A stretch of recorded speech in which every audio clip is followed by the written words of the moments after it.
C'est l'heure du rendez-vous avec vos experts Serre France Maine-et-Loire sur Oxygène Radio. Et j'accueille de nouveau Michel Besançon, directeur général adjoint du Serre France Maine-et-Loire. Bonjour Michel. Bonjour Laurent. Et aujourd'hui, nous abordons un sujet important qui s'appelle le PGE. Qu'est-ce que c'est et est-ce que ça dure encore longtemps ? Alors, le prêt garanti par l'État, PGE, j'ai envie de dire, qui a fait son entrée fracassante en 2020, malgré nous, j'ai envie de dire, et malheureusement, c'est un prêt qui est, pour l'essentiel, garanti au niveau, on va dire, des garanties bancaires par l'État, à hauteur de 90%. Je ne rentre pas dans les détails, ça peut être un petit peu moins, mais disons que dans l'esprit, c'est un prêt qui est garanti par l'État, il n'y a pas besoin de caution particulière. En revanche, pour les professionnels, évidemment. Alors, ce PGE, il a démarré en 2020. Est-ce qu'il va se poursuivre en 2021 ? Oui, il va se poursuivre. Il devait s'arrêter au 31 décembre 2020. Il a été prolongé jusqu'au 30 juin 2021. Ça fait un petit moment qu'on est au courant. Cependant, alors pour donner un ordre d'idée, il y a 630 000 entreprises qui ont bénéficié jusqu'à présent du PGE. Donc, c'est quand même significatif. Ce qu'il faut savoir, c'est que dans tous les cas, c'est un prêt bancaire et que, évidemment, dans les modalités, il faut que votre banque soit d'accord pour pouvoir vous réaliser ce prêt auprès de vous. Donc, la démarche, c'est vous allez voir votre banquier, il vous dit OK, vous allez sur le site de la BPI qui réalise votre dossier, ça vous permet d'avoir un numéro. Ce numéro, vous l'apportez à votre banquier et votre banquier vous accorde le prêt avec la garantie qui est prévue par l'État. Ça, c'est sur les modalités. Jusque-là, ça a l'air simple. Jusque-là, c'est simple, j'ai envie de dire, sauf si évidemment on a un refus, mais on va y revenir. Donc le PGE, la question qui est souvent posée, c'est dois-je le réaliser ? Et on sait que l'économie aujourd'hui, le nombre d'entreprises en difficulté, aussi bizarre que ça puisse paraître, il y a moins de faillites en ce moment. Bon, pourquoi ? Parce que l'économie est sous respirateur et tout simplement, on fait en sorte que les entreprises survivent. Donc, on sait que 2021 va probablement être un petit peu plus complexe puisque des PGE ont été réalisés, il va falloir les rembourser. Alors, l'intérêt, c'est qu'une entreprise qui ne pourra pas rembourser au bout d'un an aura la faculté d'emmener sur une autre année le report des échéances, puis ensuite d'étaler sur 5 ans les annuités. Et ça ne sera pas considéré comme un défaut. Donc ça, c'est important. Ça, c'est pour ceux qui l'ont réalisé. Pour ceux qui ne l'auraient pas réalisé, mais qui se posent la question, parce qu'il faut savoir que ce qu'on constate, c'est qu'au premier confinement, les entreprises ont plutôt résisté en matière de trésorerie, mais au deuxième confinement, toute l'économie, on avait une relance de l'économie qui s'était faite, et plutôt bien, et bien par rapport à d'autres pays européens. En revanche, le deuxième confinement a apporté un assèchement, on va dire, de l'activité économique, et derrière, des entreprises qui ont tapé de manière plus importante dans leur trésorerie, et qui pourraient se retrouver en difficulté de trésorerie sur le premier trimestre, le deuxième trimestre 2021. Donc le PGE, il faut y penser quand même. Il faut y penser et j'ai envie de dire d'ores et déjà, si vous n'avez fait aucune démarche, de le réaliser. Pourquoi ? Tout simplement parce que votre demande de prêt n'est pas forcément, alors il y aura accord, mais vous n'êtes pas obligé de le débloquer. Vous pouvez le débloquer quelques temps après. Donc ça, c'est la première chose. Il est préférable toujours de demander un prêt quand on a une situation financière meilleure que quand elle commence à se gâter. Et donc, par anticipation et, comme on dit, gérer c'est prévoir, eh bien, il me paraît important qu'un entrepreneur qui, et là c'est le budget de trésorerie qui peut l'aider, et son conseiller d'entreprise, son comptable, son expert comptable, c'est de voir un petit peu comment ça va se passer. Donc le PGE est une arme tout à fait intéressante pour les entreprises. Certaines entreprises l'ont déclenché, n'en ont pas eu besoin forcément, ne l'ont pas, on va dire, utilisé. D'autres l'ont utilisé en réserve de trésorerie, mais n'ont pas encore le besoin de trésorerie et vont finalement rembourser leur PGE. Ils ont eu, on va dire, la sécurité et ça ne leur a pas coûté grand-chose. Donc, pour les entreprises qui se posent des questions pour 2021, la vraie réflexion, c'est l'anticipation par rapport à ça. Donc ça, c'est un point important. PGE maintenu jusqu'au 30 juin. Et comme à l'habitude, j'ai envie de dire les dispositifs qui sont favorables de ce type-là, je pense que pour les entreprises qui en ont la nécessité, évidemment, ou qui se posent la question de comment ça pourrait tourner, c'est de le faire dès maintenant, évidemment. Et puis, il va y avoir les entreprises qui ne vont pas avoir accès, j'ai envie de dire, au PGE parce que leur banquier va refuser le prêt, ce qui est tout à fait, on va dire, logique, puisque c'est un prêt commercial, parce qu'il considère que vous n'êtes pas en faculté de pouvoir rembourser à terme. Ça, c'est une vraie question. Alors, première des choses, si vous avez un refus, c'est de saisir le médiateur du financement. Pourquoi ? parce que dans 60-70% des cas, le médiateur va trouver une solution avec la banque. Et ça, c'est quand même important de savoir, c'est-à-dire que ça résout quand même beaucoup de cas.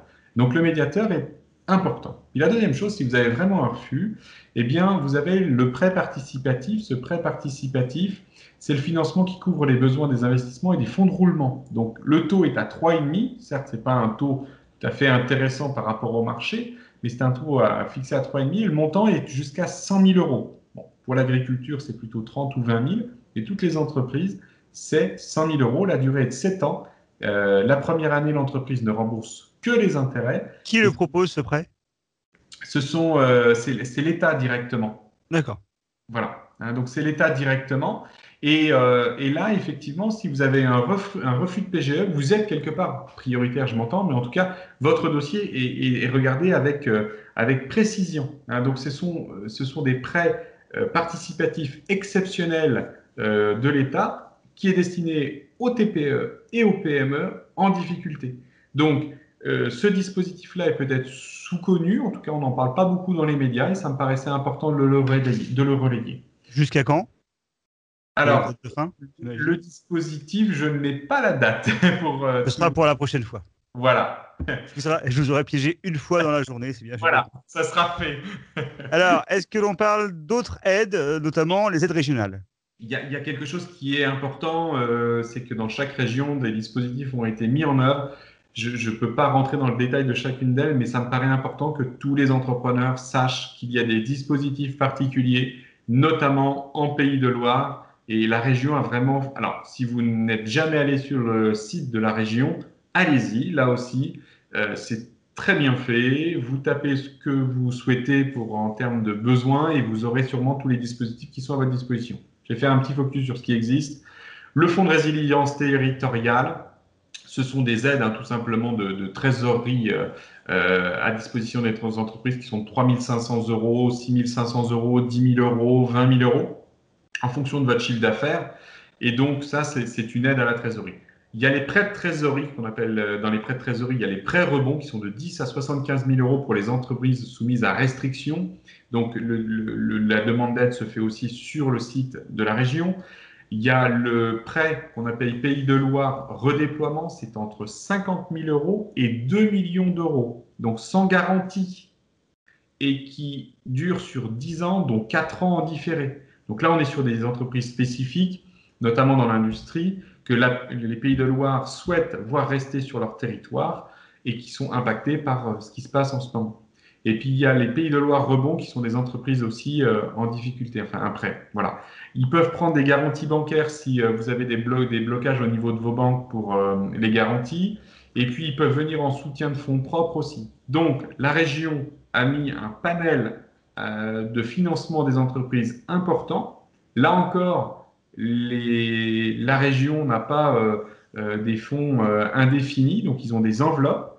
Et encore une fois, si vous êtes un entrepreneur qui est confronté à une situation plus difficile ou de perspectives difficiles, je vous encourage d'abord à analyser la situation avec votre expert comptable, conseiller d'entreprise d'une manière générale, projeter ce qui s'y passe, quels sont vos financements, et ensuite d'aller voir les possibilités qui vous sont permises. On a parlé du PGE, on a parlé du fonds de résilience, il y a les prêts, on va dire Pays de Loire, il y a un certain nombre de choses qui sont à votre disposition, le prêt participatif, donc il y a plein de choses qui sont à disposition. N'oubliez pas ces dispositifs qui, en termes de financement d'entreprise, sont tout à fait importants, peut-être sous-connus. Le PGE est très connu, mais il y a beaucoup de choses qui sont à disposition et le petit focus Pays de Loire me paraît intéressant. Merci beaucoup, Michel. Allez, pour conclure, est-ce que vous pouvez me faire une petite analyse de 2021? Comment ça va se passer cette nouvelle année?